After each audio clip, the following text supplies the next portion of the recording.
For anyone who's self-studying without Korean friends, 어렵겠네요. Mm, 어렵겠네요. perfect use, yes.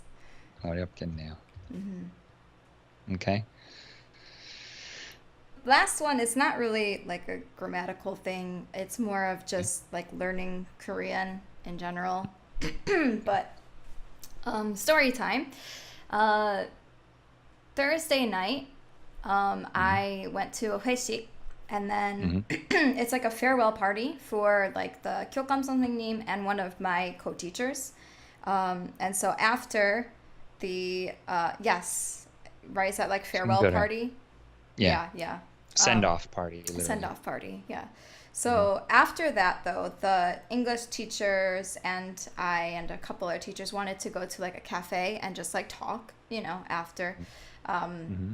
and so I didn't realize there would be so many people going to the cafe. I thought, oh, maybe like three or four people, three or four Koreans. And so, like, Mm-hmm. I should be able to understand them. Everything will be fine. We'll talk. It'll be nice. Yeah.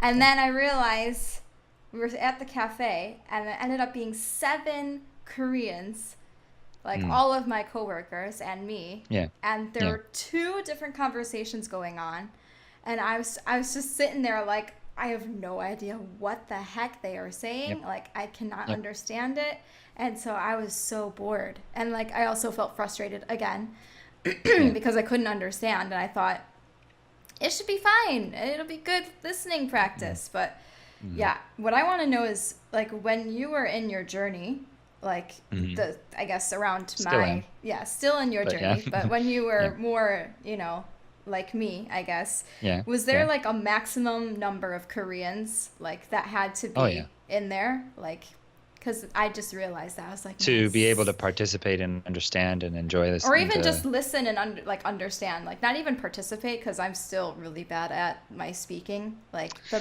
okay, yeah, let's think of it this way. Like, I don't know, like Jackie Chan or like Bruce Lee or these like fighters in the movies, right? They take on like 12 guys all at once. They're like, wow, wow, wow, wow, wow, right?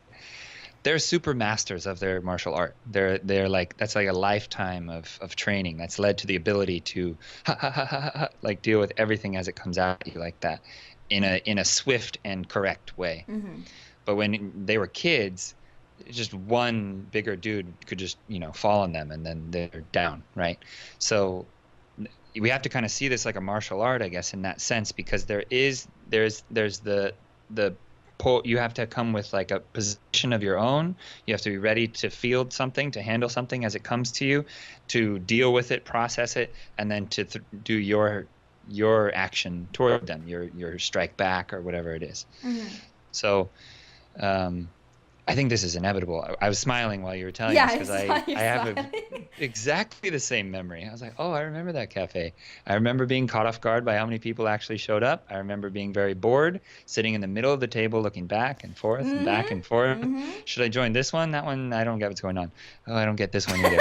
And being stuck in between the two of them. Yeah. So I think it's important to recognize that this is inevitable. Mhm. It can't be a reflection of you and your Korean ability or even anything about you individually. It's just inevitable. They suffer. They would suffer the same way if there was 8 English speakers at the table, right? Yeah. Um, Even if they're very good at English. So what I'll say is, so tonight, actually, in about an hour from now, I'm going to dinner with my in-laws, and my father-in-law has 3 older brothers, and 2 of them live here, and so their wives are here, and we have dinner with them often. Mhm. And years ago, it was every weekend or every other weekend was this experience that Oh you're no. talking about, where I was just like the monkey in the middle, quite Mhm. literally, not Mhm. having any idea what to say. And now it's still that way sometimes. Like if they get on off talking about politics, which I'm not particularly interested in, then I just kind of fade off. And usually the men talk about something and the women talk about something. So I start listening to the women because women are actually better communicators and they're better at like keeping me involved and like they know I'm listening, so they'll like shoot a little, summary in so I know I can catch up and Yeah, yeah. figure out what's going on. Um, so there isn't any way to overcome this other than just lots of time, but you can make it more fun for yourself by just changing the game, right? So a fighter who's learning a martial art, they can say, okay, I want to go get beat up today. Like they're in the mindset, yeah, let's get beat up. Let's do this. Right? Or let's learn how to fall. That's a very important aspect of martial arts. Any sport, actually. I played basketball my whole life. If you don't fall right, you break your leg.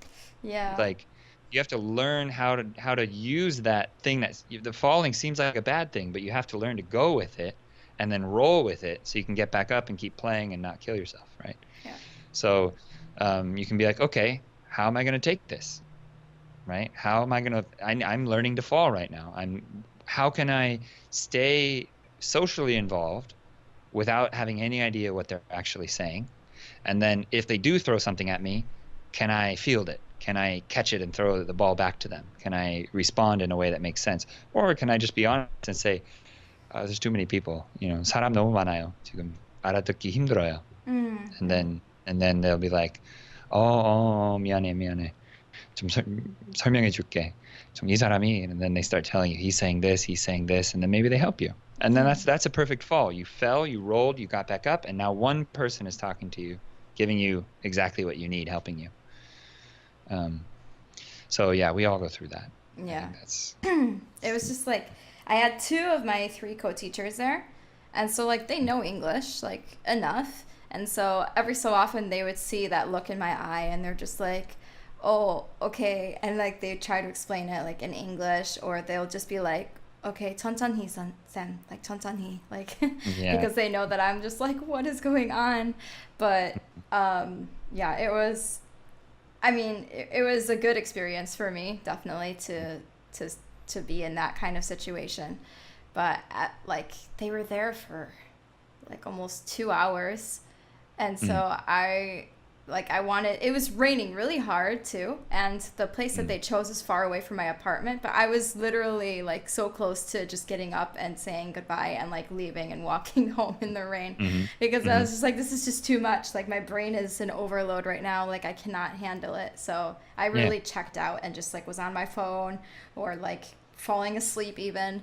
So I felt bad for them because I don't want to hinder them and their talk, because they obviously have a lot they want to say to each other. But it just, it was like, but I don't regret experiencing Well, that. that's okay too, to give up. And it's not giving up, it's resting. It, like computers get really hot when they're overworked. Cars overheat and the engine dies. So every machine in some way has a maximum capacity. So it's possible for that to, definitely. I would get headaches. It felt sometimes. like I would come was home at my like, maximum. Yeah. Yeah, it's a real thing. The brain was on fire. You got to cool it down and do something that's easier for it. You switch to English, that requires far less computing power. So yeah, the other thing that I did in those situations sometimes is just watch people's mouths, or just fish for vocabulary. Just be like, oh, I know that word. I know that one.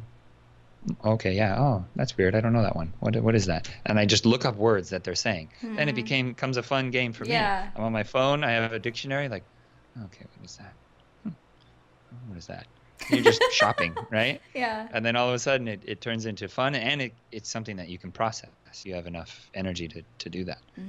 So yeah.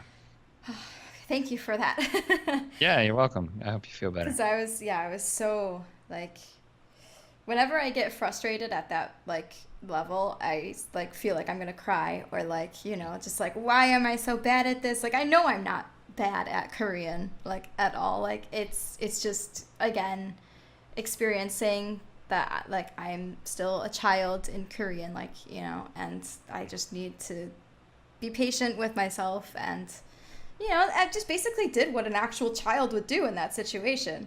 The child gets bored, can't understand, and wants to do something, like playing on the phone or going to sleep or something, that's like, I had that like epiphany, like, I'm basically exactly what a child would do. So can I go outside and play? Can I go outside and play in the rain? Okay. Hiroshi, go ahead, go outside. It's just exactly like that. So it's kind of funny realization for me. Yeah. Yeah. You needed to have that experience. No one can get to, a high level of Korean without going through that. If they do, they're either lying, they didn't notice it, or, they're just very, very lucky. But Mm-hmm. I think that's what makes it valuable, right? Yeah, yeah. Heavy lifting is what makes muscles stronger. Difficult experiences are what make us stronger. So good for you. Thank you.